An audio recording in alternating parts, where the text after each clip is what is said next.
E aí, gente boa, tudo bem? Hoje o papo tá demais. Estou aqui esperando vocês. Você já teve medo de falar em público e esse medo te impediu de fazer alguma coisa na vida? Gente, você já pensou quais são os medos que vocês têm? Já mapearam isso? Pois é, alguns medos a gente já tem soluções aqui na Reinventando a Educação. Por exemplo, se você tem medo de dar uma aula sem engajamento, se você tem medo de passar vergonha na frente dos teus alunos, usando metodologia antiga, vem para cá. A gente já tem um curso maravilhoso feito para vocês sobre metodologias ativas e aprendizagem por projeto de trabalho. Se você tem medo de não entender muito bem o que seus alunos estão pensando, quais são as emoções que passam pela cabecinha deles como adolescentes e tal, vem para cá. A gente tem a formação em neurociência, emoções e saúde mental na escola. A gente tem muita coisa bacana para oferecer para o professor que quer se reinventar. Você quer entender sobre diferentes ferramentas para reinventar a sua aula? Vem com a gente que a gente tem a formação em metodologias ativas. Todos os nossos educadores são educadores de verdade, do chão de sala de aula, além de serem pesquisadores engajados em facilitar a linguagem acadêmica. Tô vendo vocês entrando aí, hein? Geina, meu amor, que bom te ver. Seja muito bem-vinda, muito bom ver você aí. Então, se você quer reinventar a educação, esse é o seu lugar. A gente tem sempre gente muito inspiradora para te ajudar, para estar com você do seu lado. E você sabe que você tem um valor adicional aqui, que é cada curso que você adquire na Reinventando a Educação, você está contribuindo com os nossos projetos sociais em escolas públicas. Então, assim, ó, você não tem motivo para não correr para cá e fazer as nossas formações online, com mentorias personalizadas, com um tempo para você tirar suas dúvidas, para você fazer a partilha do que você já está fazendo lá na tua aula. Mas, gente, além de tudo isso, toda semana a gente traz para vocês convidados muito, mas muito especiais para falarem para a gente sobre temas disruptivos, etc. E tem uma coisa muito importante que está relacionada ao desenvolvimento humano, que tem a ver com os nossos medos, nossas fobias. Eu tenho medo de um monte de coisa, mas ó, essa coisa de medo de falar em público já venci. Mas acho que em algum momento da vida todo mundo tem. E daí eu trouxe para vocês ô cara, tô emocionadíssima de receber aqui em casa o nosso querido William Borghetti. Gente, é o cara da neurocomunicação. Amor, boa noite! Valeu muito Oi! por você estar com a gente. Tudo bem? Boa noite. Obrigado aí pela, né, ser apresentado pelos amigos é muito bom. Sempre rola essa bela introdução. E eu tô aqui com a Cláudia. A Cláudia fica na área VIP aqui das lives, né? E eu falando assim, que voz boa, né? A Irene fala bem, Querido. a voz boa, fala muito bom, então muito Eu fiquei legal. ensaiando, né, antes, porque eu não podia passar vergonha bem nesse tema, né, Cláudia? Você me entende? Estou aqui ensaiando faz um tempo já, fazendo exercícios vocais para não passar vergonha, né? Ô, William, meu, baita tema esse, né? Eu tenho certeza de que você é muito procurado. Entre os educadores, se a gente falha, se a gente tem um blackout ali, se a gente tem um apagão na hora de dar uma aula, putz, como é que faz, né? Mas sempre gera aquele friozinho na barriga, aquele medinho, quando a gente vai fazer uma palestra num congresso, olha para aquele tanto de gente, começam a surgir vozes na nossa cabeça, como se a gente não pudesse estar naquele lugar, não pudesse estar fazendo aquilo. Então, ó, para começar, sabe o que eu queria te pedir? Que você contasse pra gente da tua jornada acadêmica, da tua jornada pessoal, para a gente entender primeiro o teu lugar de fala. Você está falando com a gente a partir de que pesquisas, de que lugar, de que ideias. Conta para a gente um pouco da tua trajetória profissional, da tua trajetória acadêmica, e aí a gente vai responder a dúvida de todo esse povo aqui que está curiosíssimo. Muito bom. Quando, quando eu decidi trabalhar com a questão do medo de falar em público, então o que me motivou o medo de falar em público não foi nem o lugar da escola, do aluno, desse movimento. Eu sou filho de professores, né? A minha mãe foi professora da escola pública e o meu pai sempre trabalhou com obra, sempre foi pedreiro, construtor, enfim, e um período deu aula no Senai, né? Ensinava outros profissionais da construção civil e tudo mais. E aí eu decidi, num determinado momento, trabalhar com a questão do medo de falar em público, principalmente no mercado corporativo. Porque eu tinha um incômodo muito grande, eu tinha uma empresa, e nessa empresa eu tinha excelentes colaboradores, pessoas que sabiam muito daquilo que elas se predispunham a fazer ali. Só que a hora que, por exemplo, eu falava, olha, muito legal isso que você faz, vamos falar para o cliente, não saía nada. Parecia até que o meu colaborador ali, ele era alguém que nunca eu tinha ouvido falar daquele assunto. E isso começou a me gerar um incômodo, sabe? Que eu falava assim, nossa, quanto talento deve estar sendo perdido por aí, mesmo com a técnica em dia. Então, a pessoa tinha formação, a pessoa tinha experiência, mas a comunicação não entregava. E aí eu fui estudar oratória. Foi meu primeiro contato com isso, foi a oratória. Estudei com o Reinaldo Polito, inclusive, né? Referência também. Fui procurar assim, o máximo. Aprendi muito com o Reinaldo Polito, assim, foi um mestre mesmo. Só que ficou aquela sensação de não é isso ainda. Ainda não é isso. E me chamava a atenção que quando eu dava a palestra, uma, uma frase, uma fala, era uma coisa muito pequenininha, eu falava sobre a ação da adrenalina no sistema nervoso, sem qualquer conhecimento de neurociência ou qualquer coisa nesse sentido. E era engraçado que quando eu ia dar segmento na palestra, as pessoas falavam, fala mais desse negócio da adrenalina. Ah, quer dizer que é isso que faz o frio na barriga? Então eu percebia que eu não conseguia continuar a palestra e eu falava, para que eu vou falar dessa adrenalina, né? Todo mundo quer saber, tá? E aí já fica aqui uma ferramenta, né? O quão importante é ouvir o que o público também está querendo. E isso a gente vai chegar daqui a pouco. Aí fui estudar neurociência por conta, assim, eu sempre fui alguém meio, chamar autodidata, mas alguém curioso, vai. Então eu comecei a ler sobre aquilo, comecei a achar aquilo incrível, tal. Fui fazer um curso da professora Carla Tiepo, que eu sempre digo, eu faço questão de dizer em todos os lugares, para mim a melhor professora de neurociência do mundo, né? Tive a oportunidade de ter aula com uns gringos, assim, esses caras muito conhecidos, mas a Carla Tiepo bota esses caras tudo no bolso, né? Ela é muito boa. E ali eu falei, cara, isso é muito legal. Fui fazer uma pós-graduação na PUC. Aí eu tive assim uma abertura mesmo e comecei a entender com mais profundidade. E nesse momento eu sou aluno especial do mestrado aqui na Federal do ABC. Falo aqui porque eu estou no ABC, né? Eu moro aqui no ABC de São Paulo. E estou pesquisando e a minha linha de estudo é como que o emocional interfere na qualidade da comunicação. Então, você nervoso é uma comunicação, você feliz é uma comunicação, você triste, você com medo. Então, a minha ideia é fazer isso. E nesse processo, eu comecei a dar aula numa universidade aqui de São Caetano, né, o Instituto Maior de Tecnologia, que é uma das maiores universidades do mundo, talvez, né, na engenharia, é uma referência muito grande. E a Mauá me trouxe essa coisa da sala de aula. Então, eu comecei a dar aula na universidade e comecei a entender. Falei, nossa, além do mercado corporativo, tem a universidade, a escola, o ensino. E foi uma coisa incrível, assim, porque eu consegui... os jovens ali na faculdade, né, primeiro e segundo ano principalmente, eles começaram a me dar uma visão de que como isso era importante para o ensino. Uhum. E a Mauá tem parceria com várias escolas que ela faz assim trabalhos de... Hoje essa coisa da eletiva e tal, a Mauá disponibiliza eletiva para algumas escolas para mostrar os professores que estão dando aula lá.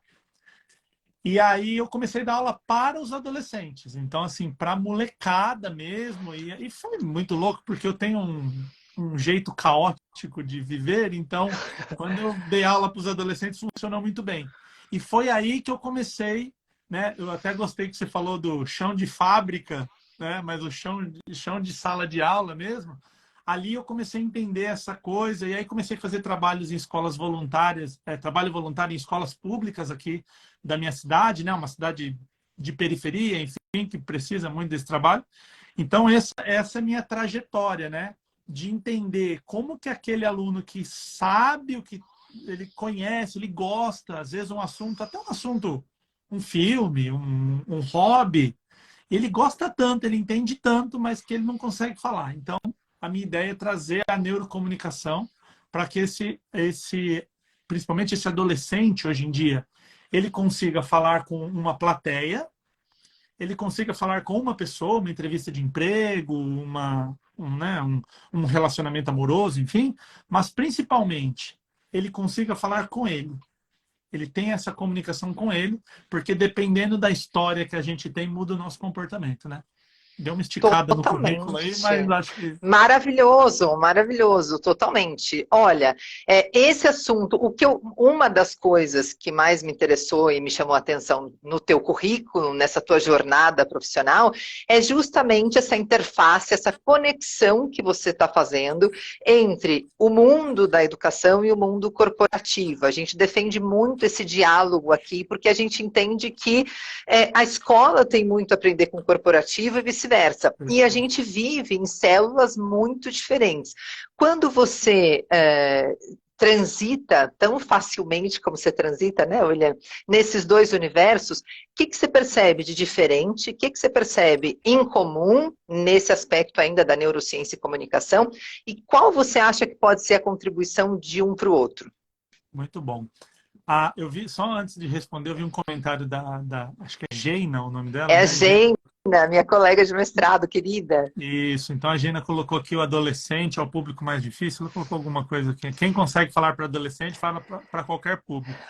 Eu gosto de eu tô com a terapia do TDAH em dia, eu prometo que eu vou responder a tua pergunta, tá? Eu vou abrir um parênteses aqui, só Outro para o ponto em seguinte. comum, vai vendo. Aí, nossa, você já entendeu, né? Quando a dopamina, quando a dopamina alinha, o bicho pega. É total. Eu sempre falo, e eu tenho muitos alunos seguindo, e não é segredo para ninguém, não é uma ofensa, né? É uma constatação que é assim: o pior público, de longe, muito longe do segundo colocado, para dar aula, para fazer palestra, para fazer apresentação, para interagir, para viver, é o adolescente. Mas assim, é o pior de longe. O segundo colocado precisa melhorar muito para chegar no nível da dificuldade que é de você interagir com o adolescente. Porém, contudo, no entanto, quando você ultrapassa essa barreira, quando você consegue se conectar com o adolescente, quando você consegue falar a língua dele, ele se torna, de longe, o melhor público para se trabalhar. Então, não há perfis na sociedade que se engajem mais em uma coisa do que adolescente. Então, é próprio da formação do adolescente, é próprio até da impulsividade, desse cérebro que está se formando, de se engajar muito quando encontra algo. Eu gosto de brincar. Você assiste um vídeo de manifestação, que a tropa de choque está descendo o rei, nunca tem um velho lá na frente, apanhando da polícia. É sempre jovem. Então, assim, quando a gente consegue engajar alguém e tomar borrachada da polícia, é porque essa pessoa acredita muito naquilo que ela está fazendo, né?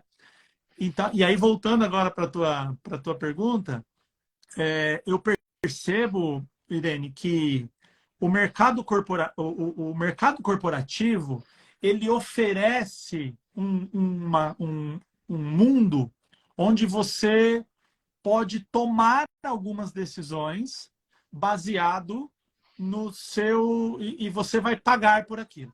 Então eu penso que o mercado ele te dá essa possibilidade, principalmente para quem empreende. Então, por exemplo, eu poderia não aparecer aqui hoje por conta de risco. Ninguém me obrigou a estar aqui hoje, né? Eu marquei um compromisso com você, mas eu falo, eu não quero ir na live e eu vou dormir, porque eu não estou com vontade. Tudo bem, eu sou livre, ninguém vai vir aqui me chamar e me cobrar. Só que eu vou pagar um preço por fazer isso. Perder minha credibilidade, não ter mais oportunidade de, né, de fazer uma live com você, ter o meu nome assim, ah, não chama não, porque o cara dá mancada e tudo mais. E eu vejo que essa coisa de você faz e assim, você vai ter você vai ter que se responsabilizar por aquilo que você faz, falta um pouco para o adolescente em geral, principalmente na escola. Então, você vê, né? Eu muitas vezes eu vou dar uma aula, eu chego para os alunos e falo assim, ó, eu não vou dar prova, eu não vou cobrar, ninguém é obrigado a fazer, tá todo mundo aprovado. É nota que você quer? É passar de ano? É cumprir? É o certificado? Ganhou. Pode ir, já tá tudo certo. Celular, né? Ai, todo povo briga, o celular, que não sei o quê, que o aluno só fica no celular. Gente, fica no celular. Vive no celular. Por quê? Porque eu falo assim, ó, quem vai dar a prova do meu conteúdo não sou eu. Você não precisa provar para mim que você aprendeu. Você tem que provar, porque a hora que você sair daqui, vão te cobrar na entrevista de emprego, na resenha, porque eu falei balada, um dia falaram que eu era velho, que não é mais balada que fala, então, Descobri isso recentemente então também. não é balada, é resenha. Né? Vai conversar com a gatinha, com o gatinho ali, não sabe falar, não sabe desenrolar. Vai vender, vai conversar com o dono da empresa, vai montar a tua própria empresa, conversar. A vida vai te cobrar isso daqui. Agora, se ficar no Ih, peraí que ficou mudo. Peraí. Aí, voltou. Aí, é isso, voltou. entrou uma ligação aqui, por isso que ficou mudo. Acontece. Gente, Então, para de ligar pra gente agora. Vocês então, ligam mais então tarde. os credores, por favor, não liguem Não é agora. a hora, a gente não vai pagar agora, não Não adianta vou. insistir. Esperem. Hoje não vai ter boleto, tá? Não É, dá, já passou. então, Irene, eu percebo que o que a escola pode aprender com o mercado corporativo é essa coisa de assim, ô grandão, você tá com barba na cara, meu chapa. Umas mulher grandes, uns cara grande com 14, 15. Eu não tenho que ficar falando para alguém que ele tem que não ficar no celular ou fazer, sabe? Então eu acho que esse compartilhamento, sabe? Esse compartilhamento da responsabilidade é uma coisa que o mercado corporativo não fica te dizendo o que você tem que fazer. Ele te joga no Uhum. ringue lá e fala, valendo, toca o sino, e Valendo. você faz. Então, isso é uma coisa, inclusive, Irene, que eu arrumo muita briga, principalmente com o professor, porque Um colega, né? é muito, muito. Ah, e eles disseram que na tua aula pode usar tablet.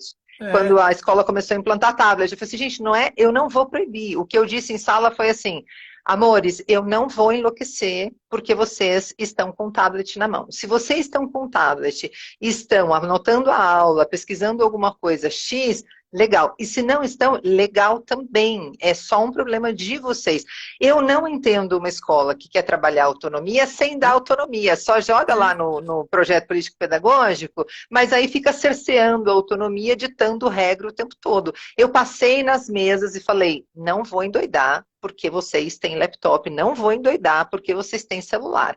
Vocês que façam bom uso disso. Quem quer usar, pode. Se vai fazer bom uso, ótimo. Se vai fazer bom uso, mau uso, sinto muito, amor, mas eu não vou endoidar. e assim, se a gente vai para a filosofia, né, eu sou muito fã do Epicteto, que é um filósofo de 50 depois de Cristo, então eu falo que ele passou pelo crivo mais difícil que tem, que é o tempo, né? Então, Exato.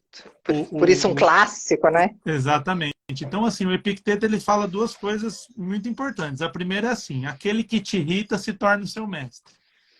Então, assim, se a Total. gente entrar na pilha, eu quero acreditar que eu vivi e que eu estudei, que eu me preparei, que eu tenho um pouquinho mais de ferramentas do que um menino e uma menina de 14, 13, 15, que eu possa entender como é o jogo. Porque eu já passei por essa fase, eu me preparei e tal. Então, entrar na pilha é um pouco iniciante, né? Entrar na pilha de um adolescente. O que não quer Total. dizer que eu não possa aprender com ele, que eu não possa estar conectado, que a gente não possa trocar, nada disso. O que eu quero dizer é, eu caí na pilha. Porque se ele me irrita, ele se torna o meu mestre. Então, quando a gente dá essa abertura, o negócio fica complicado. A outra coisa que o Epicteto ensina é aquela: você divide a sua vida em duas, as coisas que você pode controlar, as que você não pode. As que você pode, você controla com pensamentos e ações. Então, eu posso formar uma aula, eu posso montar um conteúdo, eu posso trazer uma dinâmica, eu posso estudar. Então, eu imagino e faço. A outra metade, simplesmente eu não controlo. Então, se eu não controlo, eu solto na ladeira. Deixa acontecer. Então, assim, eu vou dar aula e o aluno vai ficar no TikTok. Não está no meu controle. Está no meu controle se eu falar assim, eu sou um ditador. E aí, o que eu falo para eles? Eu falo assim, gente, se a aula estiver ruim, fica no celular. Então, ficar no celular já tem um outro contexto. É ele falando na minha cara que a aula está ruim. Então, são conversas, são técnicas, são ferramentas que a gente precisa desenvolver. E uma coisa que eu faço muito, normalmente, por exemplo, tem 10 aulas no semestre, 12 aulas. Às vezes, o que eu faço? Eu pego a aula do meio, ali a 4, 5, a 6, e falo para eles assim, hoje não tem aula, eu quero que você fale o que você aprendeu, onde você usou, o que você aplicou, que você faça pergunta, né? Porque eu falo, eu sei que o conteúdo aqui é denso, é profundo. Se você falar para mim que você não tem dúvida, eu vou me sentir um professor péssimo. Porque se você prestou atenção na minha aula, você tem dúvida, eu tenho certeza. Se eu que estou ensinando tenho dúvida, não é possível. Eu expliquei melhor do que eu entendi. Não faz sentido. E quando se cria esse ambiente de poder perguntar, aí volta naquela história. Quantos professores não acham que assim, você fazendo uma pergunta dessa, a essa altura da aula, então fica uma coisa que assim, você não está lá. Uma frase que eu falo muito é: você não está aqui para acertar, você está aqui para aprender. Tem uma pergunta que eu faço que é: quantos neurônios tem um encéfalo humano, né? Um cérebro, na cabeça do humano? Quantos? Aí fica aquele silêncio, porque, tipo assim, ninguém faz ideia. Aí eu falo assim, gente, chuta para ficar legal a aula. Aí um fala 50 trilhões, o outro fala 1000. Aí eu falo, agora tá ficando legal. 50 trilhões, 1000, alguém vai errar muito aqui, né? E aí fica aquela brincadeira, aí um vem, o outro fala, não sei o que e tal. E aí, quando eu revelo que são 86 bilhões, a gente pega ali quem se aproximou e fala, legal, você tá vendo como às vezes chuta bem? Então, eu acredito que para esse público, principalmente adolescente, essa coisa da conexão do aluno olhar para você e falar assim, bom, eu vou ter alguma coisa que eu vou usar na minha vida, isso vai servir para mim, é muito mais importante que apostila, que caderno, que nota. Total. Nota 10, parabéns. Mas Já foi, né? É aprender isso é mesmo. mais importante de fato, né? Aprender é mais importante de fato do que cumprir tabela, sabe? Total. Aquele professor que em 2023 está pedindo para o aluno copiar do livro. Preguiça. Eu tive, Irene, no mestrado, numa federal, com um nível assim, pós-doc, tenho professores assim, o cara está 40 anos estudando memória. Eu tive um professor que deu uma aula que ele queria que fizesse à mão porque ele não queria que usasse o chat GPT. Eu, velho, com barba na cara, tenho que ficar fazendo trabalho à mão em 2023 porque o professor tem uma pira com o chat GPT. Entende? Então, é complicado, né? Dá preguiça, eu tenho um pouco de preguiça É. até disso. Mas, William, me conta uma coisa. A nossa pergunta do dia é: de onde é que vem esse nosso medo de falar em público? Então, lá na escola, eu cheguei a ter alunos que se esconderam atrás do armário para não apresentar um seminário.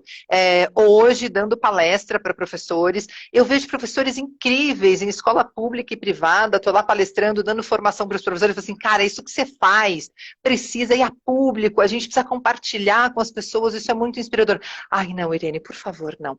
Deixa eu fazer um videozinho seu, então, você descrevendo essa prática que você fez. Ai, não, deixa. Cara, e assim, nem é de verdade falar em público, no ao vivo, porque eu vou gravar. Quando eu falo para muitos professores, gente, eu ajudo a organizar o maior congresso do mundo, que é a Brain Connection. Vamos lá, dá uma palestra no Brain Connection para mim. Ai, não, Irene, eu não, falar em público já não. Pô, eu fico doida da vida. De onde é que vem esse nosso medo de falar em público, William? Muito bom. Eu vou trazer 6 possibilidades que na ciência a gente não gosta de usar 100%, porque né, ciência É um para risco, é duvidar. um risco. Né? A dúvida faz parte do nosso negócio. Mas eu acho que 98% de quem está aqui vai se identificar com uma ou mais dessas causas que eu venho estudando e desenhando com os processos empíricos, com quem eu faço pesquisas ou com quem eu faço as mentorias, né? Eu vou entendendo. A primeira delas, Irene, ela vem de pessoas que tiveram pais. Quando eu falar pais aqui, gente, eu quero, para ficar fácil só a comunicação, criado pelo avô, criado pelos tios, criado numa instituição. Entenda pais como alguém que cria. Responsáveis. Isso, Isso. responsável. Vou até usar responsáveis, que fica melhor, e aí, se for, ou é só o pai, ou é só a mãe, ou Não entendeu? importa. Aí a gente trabalha com isso aí. Então, assim, quem teve o responsável muito rígido, se torna uma pessoa que ela tende ao perfeccionismo. Então, por exemplo, o aluno tirou 8 numa prova. A média para ele passar era 6, por exemplo. E aí ele tirou 8. Aí ele chega em casa e fala para os pais assim: nossa, pai, mãe, ó, o responsável, ó, tirei aqui 8. Se a média era 6, ele tirou 8, ele está acima da média, tal, legal, parabéns, ou que bacana. Só que tem aquele pai, aquela mãe, aquele responsável, que fala assim: não faz nada, por que não tirou 10?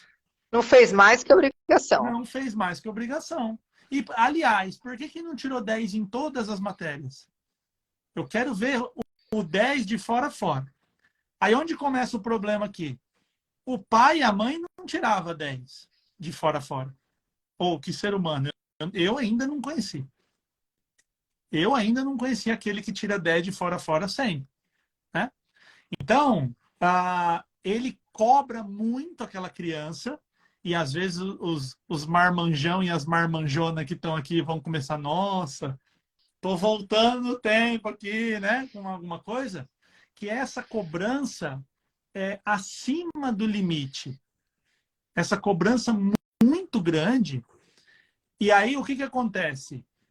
Quando esse aluno consegue um 10 ali, ou consegue ele dá tudo dele, ele consegue uma performance muito incrível, ele recebe o carinho desses pais, desses professores, desses responsáveis. O que essa criança associou? Eu só sou amada, só sou aceita, meus pais só gostam de mim, ou qualquer coisa nesse sentido. Quando eu sou incrível, eu fui o melhor entre todos os alunos do Brasil, sabe? Quando alcança aquela coisa muito grande. Só que a gente sabe... É aquele amor meritocrático, né, William? Eu preciso Isso. ser incrível para eu merecer o amor, né? Só que a gente sabe que eu posso, por exemplo, disputar lá o melhor professor do Brasil lá e eventualmente ganhar. Mas eu não vou ganhar todo ano e não vou ganhar sempre, não vou ser o professor referência sempre, todas as horas. Quando essa criança não consegue alcançar aquela coisa incrível, ela só é normal, ela tira 7, 8 ali, ela não se sente parte. O que isso impacta nessa formação adulta? Esse adulto, ele quer ser perfeccionista, ele quer ser sempre alta performance. Aí volta aquela coisa assim, se for para eu fazer um vídeo, tem que ser perfeito. Já que eu não sou perfeito e eu conheço os meus defeitos, é melhor não gravar. É melhor não falar em público. É melhor ficar quieto. Então, assim, às vezes o pai, a mãe, o responsável já até morreu, já não tem mais, ninguém mais fala nada, acabou. Mas essa ideia está tão fortalecida na mente que eu só posso me expor na certeza de ser perfeito. Como ser perfeito não vai rolar? não vai estar dando, como a gente, né, pode dizer, Exato. então é melhor eu não fazer. E aí se cria um processo de esquiva. A gente chama de esquiva, que é igual a esquiva do boxe, né? Aquela que dá a porrada, a pessoa vai, esquiva, esquiva, que é, nossa, você tem a oportunidade de falar, como eu chamo o evento? Brain connection. Brain Connection. Cara, é a oportunidade de falar no Brain Connection, uma grande conferência para muita gente, vai aumentar, vai melhorar. Só tem a ganhar fazer isso. Só que só tem a ganhar racionalmente. Então, fora do racional, ali no inconsciente, é uma coisa assim, mano, eu vou me expor, vai que eu erro, vai que eu tropeço, vai que eu faço isso. Então, esse pai perfeccionista, essa mãe, esse responsável, ele é o 1 de 6 do criador de uma criança, que consequentemente será um adulto, que tem medo de falar em público. Então, o primeiro vem daí. E aí, deixa eu só fechar isso aí junto com Por você, favor. que é assim, ó.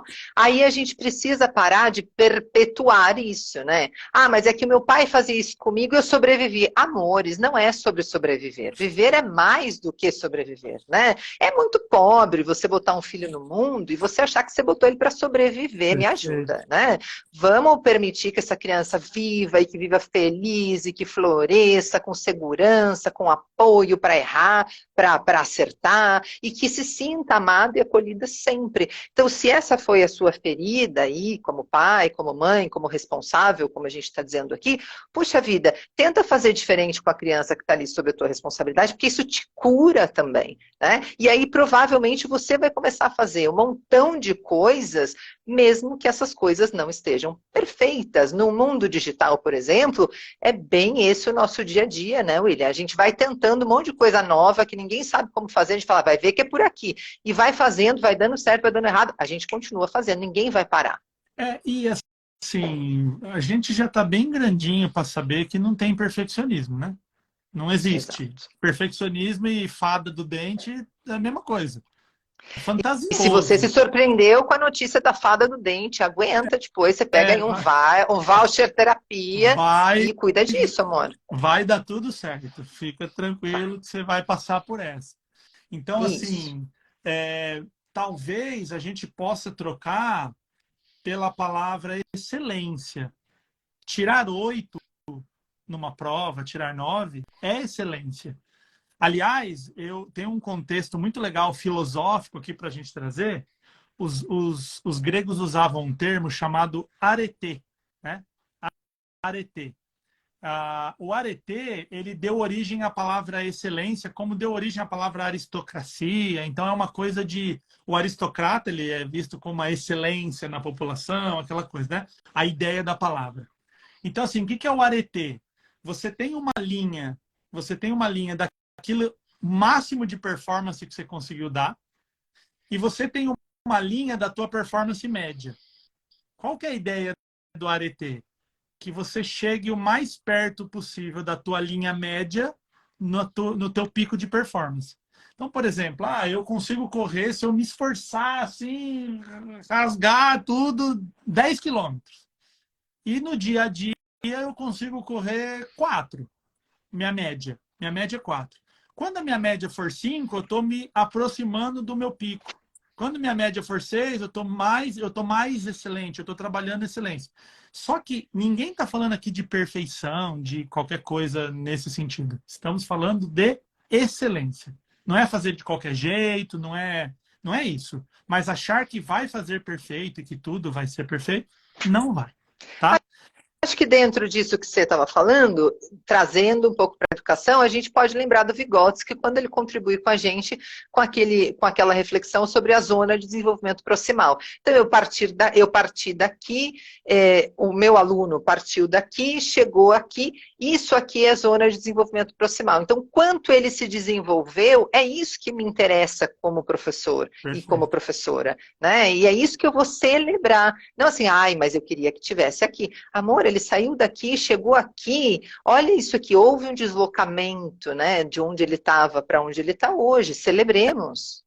E se a gente começa a achar que, assim, aluno bom é o que faz quietinho, fica quietinho, faz 10 na prova e amém para tudo que a gente fala, a gente já está indo pela perspectiva errada.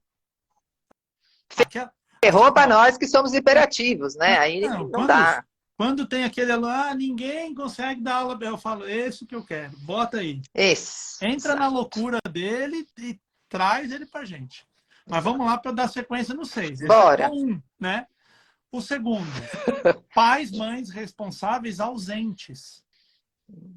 E por que que o ausente, vamos colocar que ele é o outro extremo, né? É o rígido e o ausente. Uma criança que está na formação, ela tem os pais ou os responsáveis como referência de certo e errado. Então, alguém fala para ela assim, você não pode pôr o dedo na tomada. Ela vai lá e consulta o pai e a mãe. Fala, é verdade que não pode pôr o dedo na tomada? E aí o pai e a mãe são as referências. É igual quando a criança pergunta assim, né, Irene? Tem uma história nossa aqui, a Cláudia tem uma filha que tem 13 anos, quando ela era menorzinha, ela pergunta assim, o que é sexo? Quando a criança pergunta isso, ela já sabe o que é. Ela só quer validar com alguém de confiança, no caso o pai e a mãe, né? E aí a Cláudia falou para ela, o que é sexo para você? Ela falou masculino e feminino. A resposta dela é isso. Eu não preciso aumentar o tom para uma criança, não preciso subir. É isso, então tá certo. E respondeu o que não foi perguntado, né? Perfeito, e acabou, e tá bom para a necessidade. Então, a criança que tem responsáveis ausentes, o que acontece? Ela não consegue validar as próprias dúvidas, o que vai torná-la um adulto inseguro. Porque eu não sei se eu estou fazendo certo. Eu não tenho referência de certo e errado, de pode ou não pode. Então, o pai, a mãe, o responsável ausente, é o segundo causador. Os comentários estão passando. Peraí que está ligando. E é uma ligação com DDD 79. Eu não faço ideia. Nem ideia. Mas essa hora, o call center? Deve ser a casa da Lisa horário. É hora extra? Será o call center? Tá vendo? Tá. Então, assim, o ausente torna esse adulto alguém inseguro porque ele não pode validar as próprias dúvidas. Faz sentido, né? Total, tô aqui na anotação total, você não tem noção. Legal. Muito. E isso pra gente, tanto no corporativo quanto na educação, mas principalmente na educação, faz total sentido e a gente percebe isso na reunião de pais, William. Tô maravilhada. Muito bom. Então, esses dois a gente pega o extremo dos responsáveis, dos pais, de quem cria, que é o rígido e o ausente. Então, assim, é melhor eu torcer todo o cabo ou é melhor eu soltar todo o cabo? Nenhum dos dois, os dois são extremos. Tem um meio do caminho aí, né? De disciplina, de você acompanhar, etc, etc, mas também, ao mesmo tempo, o carinho, o acompanhamento, o colo, essa coisa. Depois, pro próximo passo, a gente vai falar do professor rígido. Professor rígido. Então, socialmente, a nossa cultura, o que acontece? Nós temos o professor como a nossa primeira autoridade fora de casa. Tipo, cadê minha mãe para responder essa pergunta por mim? Então, assim, o professor é autoridade. Se o professor disser que a cor é amarelo. Se ele falar que é azul. Ele é uma autoridade, é a primeira autoridade que nós temos fora do seio familiar ali. Quando esse professor faz a mesma coisa que o pai rígido, e aí não precisa explicar tudo de novo, acontece o mesmo processo. Então o aluno fala assim, ele junta todas as energias dele para fazer uma pergunta. Professor, eu não entendi a parte A. O professor fala assim, você é burro? Você não entendeu? A gente já está no J e você está apertando o A ainda. Isso aí já era para você ter lido. Isso aí já era para você ter feito. Como é que você não sabe um negócio desse? Vai lá na frente e lê o negócio. Pronto. Você já criou um problema ali com esse professor rígido. Professores rígidos, muitas vezes, eles, por exemplo, expõem um aluno para apresentar um trabalho sobre um assunto que ele não faz a menor ideia e com um agravante que muitas vezes a gente não se dá conta. Eu nunca, e as pesquisas que eu faço me mostram que é muito perto de 100%, tive uma orientação de como apresentar um trabalho. O professor simplesmente fala, trabalho do Rio Amazonas, vai lá na frente e apresenta. Mas ele não fala assim, ó, começa assim, roteiriza assim, a posição da mão, fica aqui, fica de frente para a plateia, fala nesse tom. Nunca. Ele é jogado aos leões. A probabilidade disso dar errado é muito alta. O que aquela criança acabou de associar? Se expressar perante os meus colegas, falar o que eu sei, expor o meu conhecimento, significa essa vergonha, estresse, cortisol. Ah, que horrível, eu quero sair daqui, eu quero ir embora. Associou isso uma coisa na outra, porque o resultado é muito rápido, né? As coisas que o nosso cérebro tem a recompensa ou a punição muito rápida, cria-se uma associação muito fácil. Pensa assim, né, na droga. A droga a pessoa usa e já fica doida. Se ela usasse a droga e ficasse doida daqui 24 horas, ela não viciava na droga. O problema é que é instantâneo. Exato. E a punição de falar em público na infância e na adolescência é uma punição instantânea. O amigo rindo em tempo real, o pessoal jogando bolinha, sai daí, burro, criança faz xixi na calça, vira um problema. E tem um outro ponto que é, eu não preciso passar a vergonha. Se eu assistir a vergonha acontecendo, eu me ponho no lugar e falo, eu que não quero estar lá na frente. É igual a gente vê alguém sendo esfaqueado. Eu não preciso ser esfaqueado para sentir a dor de alguém ser esfaqueado. Então, ver alguém passar vergonha, se eu vir aquela pessoa sofrendo ali, pronto. Já é o suficiente para eu não querer estar naquele lugar. E aí cria-se de novo essa associação de que falar perante as pessoas significa passar vergonha. Incrível. Então, quando um adulto contar para a gente, né, que está com medo de falar em público, a gente tem que ir fazendo essas perguntas, né? Você teve um pai rígido, uma mãe rígida, um responsável por você rígido? E na escola, como foi? Como os seus professores te trataram e tal? E outra vez, como professores, entender o impacto que o nosso fazer tem para o nosso aluno. Então, se a gente é professor e professor e ainda acha que a nossa função é chegar na escola e transmitir um conhecimento de uma disciplina específica, amor, vamos começar tudo de novo, que está tudo cagado, não é nada disso, né? Então a gente vira professor justamente para promover desenvolvimento humano, ajudar a que essas pessoas que estão ali, né, sob nossa autoridade, possam realmente pôr para fora, colocar no mundo todas as suas fortalezas e que a gente as fortaleça ainda mais com aquilo que elas ainda não têm. Não o contrário, né, gente? Olha a marca para sempre disso, né? Não, e assim, ó, principalmente em mentoria 1-a-1, onde eu consigo ir mais fundo na história, pessoas de 40, 50 anos conversando comigo e lembra da Dona Marta da segunda série, que acho que a Gena comentou aí, né, que ela tá contando a história de uma professora que deu errado. Então, assim, é incrível que todos nós temos a história de um professor parecido, que fez a gente passar vergonha, que falou mal da gente, que xingou aluno, chamou aluno de burro e qualquer coisa nesse sentido. Então, é quando eu tenho uma expectativa do professor, eu tenho uma expectativa, e esse professor quebra a minha expectativa. Então, que eu estou indo para a escola ser cuidado, aprender, que é um lugar de aprendizado. Se a escola é lugar de aprendizado, errar deveria ser a coisa mais bem aceita de todas. Porque o erro faz parte. O Cortella diz, né, aqui só aceitamos erros novos. Então, assim, a gente errar coisa nova. Claro, ficar errando a mesma coisa não dá. Mas errar, o testar, a ciência, ela está baseada em erro e teste. E testa e erra, testa e erra, testa e erra. Imagina assim, vou criar uma vacina, testei, errei e volta. Para, tira, acabou a pesquisa. Não, a gente estava na idade da pedra ainda.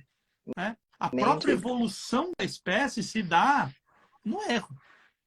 Quem errou, ficou no caminho. Aquele que não quis corrigir. Aquele que errou e falou, opa, não é por aqui, vamos embora, é quem está aqui hoje. Então, o professor ele tem que acolher o erro, ele tem que falar assim, gente, eu quero que vocês deem a resposta errada, vamos lá. Quantos bilhões de neurônios? Quantos neurônios tem no cérebro? 50 trilhões, muito bom, gostei, criativo. Ah, tem 5 neurônios, muito bom, você é econômico, pessoa econômica, vamos lá. E vai embora. Então, errar vira uma brincadeira, vira uma coisa que faz parte. Agora, sim, eu quero saber o nome anatômico de todas as áreas do córtex pré-frontal. E quem errar, eu vou chamar de burro. Quem quer falar? Eu tenho Pouca certeza. Eu sei chance. da resposta, eu não falo. Pouquíssima chance. Né? Então, assim, precisa ter esse ambiente. Então, o professor é um personagem sempre muito citado nas mentorias, assim, de quando você vai. E uma coisa que é importante falar aqui, Irene, que é o seguinte, pode ter mais de um. Então, por exemplo, a pessoa pode ter tido um pai ausente e um professor rígido. E mais alguns do que a gente vai falar na sequência. O quarto elemento é o bullying.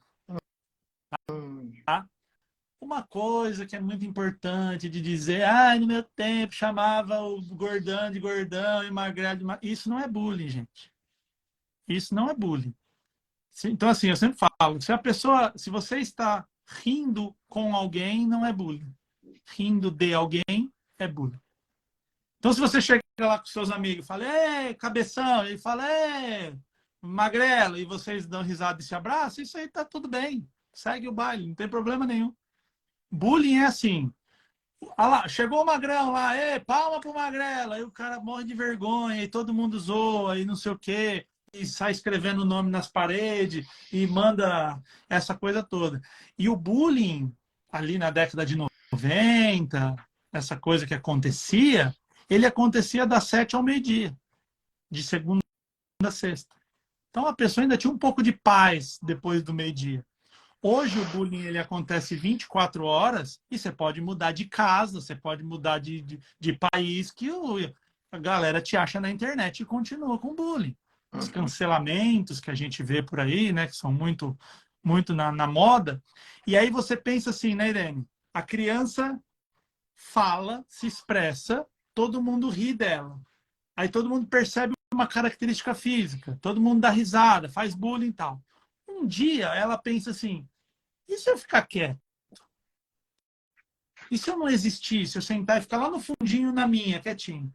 O dia que ele testa isso, e a criança é o melhor cientista que existe, porque ela testa um monte de possibilidades, o dia que ela fica quietinha e não sofre bullying, não apanha, não acontece nada, ela fala, descobri É a isso. solução.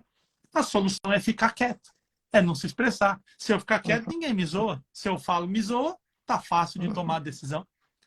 E aí começa um processo de respostas infantis desatualizadas. Então eu tô com marmanjão com barba na cara, dando resposta de quando eu tinha 5 anos de idade. Porque lá funcionou. Ficar quieto lá foi uma boa estratégia. Hoje não mais. Então, o bullying, ele tem essa característica de mostrar que se eu fico quieto, se eu fico inseguro ali, se eu fico inseguro não, se eu fico escondido, eu sofro menos bullying. Então, é bem mais inteligente ficar quieto, ficar em silêncio. Beleza? Estamos no item 4. 4. Item 5. E esse aqui é polêmico, hein? Esse aqui é a hora que pega o neurônio faz um nó, assim. Pais, mães, responsáveis, professores que falam que um aluno, que um filho, que alguém é inteligente. Eita! Mas falar que é inteligente não é bom? Falar que a criança nossa, vamos ser inteligente, isso não é bom? Não. E eu vou comprovar aqui a minha teoria. Quando você fala que uma criança, ela assim, nossa, essa menina nasceu inteligente, essa menina, nossa, ela sabe tudo, é inteligente. Parece que inteligência é um espírito, uma energia que veio do além e essa criança foi escolhida para ser inteligente, né? Uhum. Plim, sim. Natureza, Deus, o universo, olhou assim e falou: você, plim, será inteligente, né? Então A parece fada do dente. isso, exatamente. Estamos acabando com as fantasias hoje, né, Irene? Então, assim, Total. ser inteligente é uma coisa meio interplanetária, meio. Onde está a inteligência? Eu só sou inteligente. Só que quando você é o inteligente, é uma delícia ser inteligente. Você fala, nossa, como é? Aí eu falo, olha como ele é inteligente. Ele sabe todas as capitais dos países. Aí você fala, eu sou inteligente. Ah, ele sabe já, com 3 anos de idade, com 4, já sabe ler. E a criança fica naquela coisa de, nossa, todo mundo me aceita que eu sou inteligente. Uau, que delícia. Eu nasci com essa coisa aí que eles falam e todo mundo, né? Tá. Quando essa criança chega na fase adulta, o nível das perguntas sobe. Então, saber as capitais dos países e saber ler e escrever já não é mais um diferencial, já não serve mais para muita coisa. Quando essa pessoa encontra uma dificuldade e ela vê que ela não consegue resolver, ela pensa: eu sou um impostor, eu não sou aquilo, eu era uma criança muito inteligente, hoje eu sou burro. É muito comum eu ouvir isso, né? Que eu era chamado de inteligente quando eu era pequeno e hoje eu me sinto um burro porque cadê minha inteligência que eu tinha tanto lá na infância? E aí, qual que é a tendência desse adulto? É melhor eu ficar quieto e quem me acha inteligente continuar achando, porque não tem mais porquê, né? Do que falar uma besteira e perder o meu posto de inteligente. Perder o meu posto de alguém que tinha essa magia, essa coisa, né? Fora do comum. William, mas e se o meu filho então tira 10? Eu devo ficar quieto e devo ficar em silêncio? Não. Premia ele ou elogia ele pelo empenho. Sabe por que você tirou 10? Porque você sentou, você leu, você prestou atenção, você fez os testes, você se empenhou. Esse 10, ele não é um 10 do além, que você foi premiado porque você é uma criança especial. Não. Esse 10 resulta em um empenho. Você está sendo premiado por um empenho que você teve. Esse adulto, quando ele se deparar com um problema, ele vai falar: vou me empenhar a tal para chegar nesse tal. É igual assim, eu quero entrar em medicina na USP. Meu chapa, o mais inteligente do mundo não vai entrar só com a inteligência. Vou lá um dia, na FUVEST, e vou lá fazer para medicina. Vamos ver o que dá. Não vai entrar. Inteligência nenhuma vai te colocar na medicina da USP. O que vai te colocar na medicina da USP? Estudar e se preparar, e empenho, e leitura, e profundidade. Então, é sair dessa coisa do dom, dessa mágica, e ir para a vida real. Né? Eu costumo falar assim, né? Muita gente fala assim, o dom da palavra. Encontra uma pessoa que é um bom palestrante, um bom professor, e pergunta se ele acha que ele tem o dom da palavra. Se ele você nasceu assim um dia e saiu falando desse jeito? Aí a pessoa, não, curso, eu me preparei, eu tenho 40 anos dando aula, não tem dom, não tem conversinha. É nítido e óbvio que você pega 10 crianças, solta uma bola, um peteca e o outro não pisa em cima e cai. Então, é nítido que alguém nasce com alguma aptidão diferente. Só que esse menino que peteca a bola, ele não vai jogar no Real Madrid só com essa aptidão. É treino, é alimentação, é sono, é empenho, é um monte de coisa. Então, ficar colocando na criança que ela tem uma aura mágica, chamada inteligência, gera adultos inseguros. Então, Tá bom até aqui? Assim, tá fazendo sentido? tá maravilhoso, tá fazendo mega sentido, é isso. Eu atendo todos os dias os pais e o meu discurso com eles é exatamente esse. Mas meu filho é tão inteligente, gente, para com esse negócio. Ele tem que ser esforçado, ele precisa ser dedicado, elogie isso, faça com ele se quiser, mas assim, deixa ele se esforçar, deixa ele perceber o valor que tem esse esforço, né? Esse treino, enfim. E uma coisa, né, Irene? Até para as coisas que a gente acerta, é importante saber por que que acertou. Exato. Porque, assim, se eu pegar uma bola, eu sou um péssimo jogador de futebol. Se eu der 5.000 chutes no gol, a probabilidade de eu dar um chute no ângulo é muito alta. 5.000 chutes, Uhum, um chute, eu acertar o ângulo. uhum, O problema, uhum. qual que é a minha diferença para o Cristiano Ronaldo? É que ele daria 10 chutes no ângulo, consciente, sabendo como se posiciona a bola e como se faz. Eu sou um acaso. Então, quando é assim, inteligente ao acaso, eu falo, cara, eu tirei 10, mas nem. Foi o acaso. Sei Claro. lá o que aconteceu. Só que qual que é o problema? Você vai ter outra prova, você vai ter outro desafio, você vai ter outra coisa. E quando a criança sabe que ela é aceita por ser inteligente e um dia ela vai mal, ela esconde a nota, ela mente, ela não vai pedir ajuda, porque eu vou perder o meu postinho de a criança inteligente. Agora, se você Ou nem vai tentar fazer alguma coisa, porque como sabe ali no inconsciente que aquela coisa demanda muito, vai que eu faço, e aí eu vou mal e tal, melhor não fazer. Perfeito. Então também vai impactar em outros comportamentos, né? Porque agora estão mexendo inteligente porque eu estou fazendo isso aqui. Se eu ousar isso aqui e o resultado não for igual, e aí vão achar o quê de mim? Melhor não fazer. Tem um livro chamado Mindset, da Carol Carol Dweck, Dweck, Dweck, né? maravilhosa. Aham. Que ela faz um teste, né? Ela dá uma prova, ela pega as crianças, dá uma prova fácil, para metade ela fala parabéns pelo esforço, para metade fala parabéns pela inteligência. Aí ela dá uma prova muito difícil, que a ideia é que todo mundo vá mal. E aí vai todo mundo mal, só que quando ela entrevista aqueles que foram pelo esforço, fala: não, a gente vai agora ler mais, vamos fazer. Vira um desafio e bem. Para o inteligente é frustração, fui mal, sou burro e essa coisa. Aí ela dá uma terceira prova igual à primeira, não as mesmas perguntas, mas no mesmo nível. Que teoricamente a pessoa tinha que ter uma nota igual. Os que foram esforçados têm uma nota melhor, porque ali aquela prova ruim serviu como impulso e não como frustração. Os que eram inteligentes fazem a terceira prova como vão mal. A prova fácil já não atende mais, porque o emocional está tão abalado de ter perdido o, o, o, o título de inteligente que aquilo já bagunçou toda a cabeça. Né? Tá. Então, chamar o filho de inteligente é o quinto.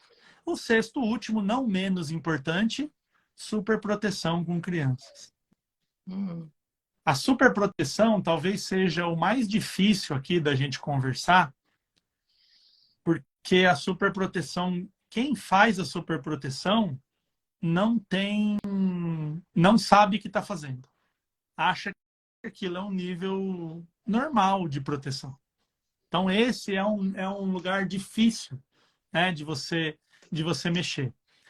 E a superproteção, por motivos óbvios, ela não deixa com que aquela criança veja que a possibilidade de erro pode dar errado, pode dar problema, pode acontecer. Então, assim, a criança chega no restaurante e a mãe fala: olha, ele quer um suco de morango e um macarrão. Olha, a minha filha quer um sorvete de baunilha. Nem perguntou, a criança não tem nem oportunidade de falar. Eu sigo um médico, o Dr. Marconi, e ele fala assim: às vezes a criança chega no consultório, uma criança assim de 10 anos, que sabe falar, que sabe, pergunta quando que dói? A mãe fala: não, dói na hora que ele vai dormir. Fala: mãe, segura aí. Você, quando que dói? Né? Então, essa super proteção de não deixar acontecer nenhuma frustração, nenhum medo, nenhum erro, nenhuma. Aí volta naquilo que a gente falou no começo, né, dessa diferença da escola para o mercado corporativo, que essa pessoa vai ser jogada num mercado corporativo que não está nem aí se ela vai trabalhar ou não. Eu estou fazendo academia e eu chego lá na academia, se eu roubar, se é para fazer a série de 10 eu faço uma série de 9, ninguém liga. Eu posso chegar lá, tirar uma foto e ir embora, ninguém liga. É eu Tirando a foto, tá bom, né? é eu comigo. Então, se eu não for e fizer a série certinha, eu tô me prejudicando. O professor que tá lá, ele não tá assim, deixa eu ver se você tá fazendo todas as séries e me cobrar da minha série. Então você pensa, uma criança que está protegida, que tudo que ela faz, a gente está olhando se ela fez, se ela tá, se ela não pode pedir, não pode frustrar, e daqui a pouco ela é jogada num mundo que é o contrário disso. O que vai acontecer? Total insegurança. Eu não sei viver num mundo em que eu mesmo tenho que falar com o garçom, eu mesmo tenho que tomar as decisões, eu tenho que falar no médico. E aí eu sempre digo assim, tem uma criança que tem dificuldade, por exemplo, em falar no telefone. Pega uma coisa que ela quer muito, ela quer comer uma pizza. Vai ter pizza? Vamos comprar pizza. Então, quer pizza? Vai ter pizza. Você que vai ligar na pizzaria. Ah, William, meu filho falou, minha filha falou que então não precisa mais. Porque o medo é maior do que a fome. Senta com essa criança, você liga no Viva Voz, mostra que é só uma conversa. Ali, ó. Põe ela na conversa, assim, por exemplo, quer borda de catupiry? E aí, filho? Borda de catupiry ou não? O que você prefere? Não sei, não tem problema. O rapaz da pizzaria vai aguardar um pouquinho. Pedir pro garçom, mãe, eu quero um suco de morango. Suco de morango para você. Garçom, vem cá que o meu filho quer fazer um pedido. E brinca, é divertido, né? Deixa leve o ambiente para ir colocando essa criança em movimento, né? Há 3 anos eu sou madrasta, meu marido veio com um pacotinho completo Boa. aqui. E aí, mundos completamente diferentes. Ele engenheiro e eu professora da vida inteira. E aí ele chega e eu vejo que a menina tá na mesa com a gente e ela vai e dá a garrafinha ali para o pai abrir. O pai abre no automático. Pega ali o biscoitinho, dá para o pai abrir o pacote. O pai abre no automático. Então chega um dia que ela faz isso e eu falo, não, Manuela, abre você o pacote. Você abre o pacote. Não, mas eu não consigo, você tem que tocando. Esse é um pacote de bolacha para criança. Ele foi feito para criança abrir. Se você quer comer essa bolacha, você vai abrir. Eu me senti a própria madrasta do ponto, né? Óbvio. Mas eu falei, bom, não é? Eu falei, bom, daqui a pouco ela vai entender que é isso. E aí meu marido começou a perceber o quão feliz ela fica quando ela consegue fazer as coisas, porque eu expliquei justamente isso para ele. Eu falei, amor, se você faz, você está internalizando nela o comportamento de não sou capaz, papai vai ter que fazer. Se o contrário, ela tenta e consegue, ela vai dizer, dou conta, eu posso. Então, olha o impacto disso daqui a pouco, né? Já tem impacto na hora, porque agora ele vê o sorrisão dela, mas o impacto daqui a pouco é ainda maior, né? E quando você chega e fala assim para a criança, eu acredito em você, eu duvido que você não consegue, eu aposto meu dinheiro que você consegue abrir um pacote de bolacha. Quero ver. É isso mesmo. Vamos lá que eu quero ver se isso aí não dá certo. E dá. E aí? E dá, né? William, tô desesperada aqui, porque eu tenho 1 milhão de coisas para falar com você. E esse Instagram tá me avisando que tá acabando nosso tempo e ele não vai salvar a nossa live. Então eu vou te propor uma coisa. A gente falou dos 6 itens. Eu ainda preciso aprender como a gente se livra desse medo todo, porque a gente se propôs hoje a falar sobre de onde vem esse medo. Tá entregue, gente. A gente falou disso. Agora eu vou deixar esse moço aqui, ó, comprometido conosco para a gente fazer mais um encontrinho e ele poder contar para a gente como é que a gente desprograma esse cerebrinho e a gente faz com que o medo de falar em público vá embora. E eu sei que eu vou contar com todos vocês ligadinhos aí. E eu tenho, William, daqui a pouquinho, daqui a alguns dias, o nosso projeto Vida falando também com os nossos jovens. Amor, eu não poderia estar mais agradecida a você, ao que você está entregando para a nossa comunidade. Você não tem noção de como isso ajuda a gente. Valeu pela tua entrega, pela tua dedicação. Costumo dizer que entregar a tempo é, assim, a melhor entrega do mundo, porque essa hora aqui, gente, que ele deu para a gente, é inédita e é irrepetível. E isso é um bem, isso é um bem. Esse é o maior bem que a gente podia ter. E além de tudo, esse tempo, vamos combinar, com essa bagagem intelectual toda. Beijo grande, gratidão imensa. Se despede do nosso público para a gente sair correndo e salvar essa live, pelo amor de Deus. Beijo para todo mundo, obrigado. Ali em cima, ó, no Reinventando a Educação, você pode seguir a gente. Se tiver dúvida, me chama. Beijo, obrigado e até a próxima.